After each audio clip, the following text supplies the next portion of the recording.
معلومة على الماشي. مين هي مصر ومين هم المصريين؟ المصريين أول من أسسوا المركبات الحربية، وكمان أول من وقعوا معاهدة سلام في التاريخ. المصريين أول اللي حطوا قوانين ودلوقتي لسه بتدرس في فرنسا، قوانين حمورابي.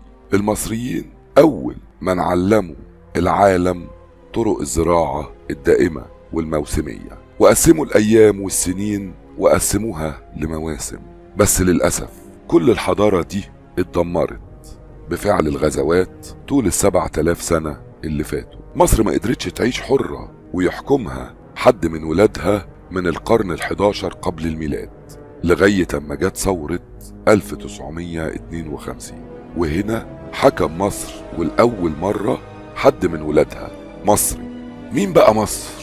مصر الوحيدة اللي تجلى فيها الله لسيدنا موسى، هي الدولة الوحيدة اللي تم ذكرها في القرآن الكريم بصراحة، الدولة اللي اقترن اسمها في القرآن بالأمن والأمان، الدولة اللي اقترن اسمها بخزائن الأرض، وكمان الدولة اللي اقترن اسمها ببركة ربنا في الإنجيل بآية مباشرة: مبارك شعبي مصر. وكمان شعب مصر من نسل حد من أبناء النبي نوح وهو مصري.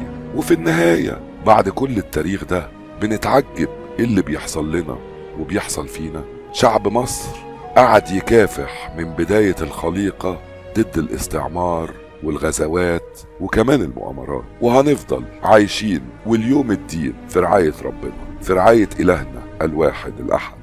فلازم ما نستغربش من اللي بيحصل لنا وبيحصل حوالينا، ونفضل عايشين في رعاية الله. بس تعرفوا كل ده هو اللي خلق في المصريين جينات منفردة عن باقي البشر.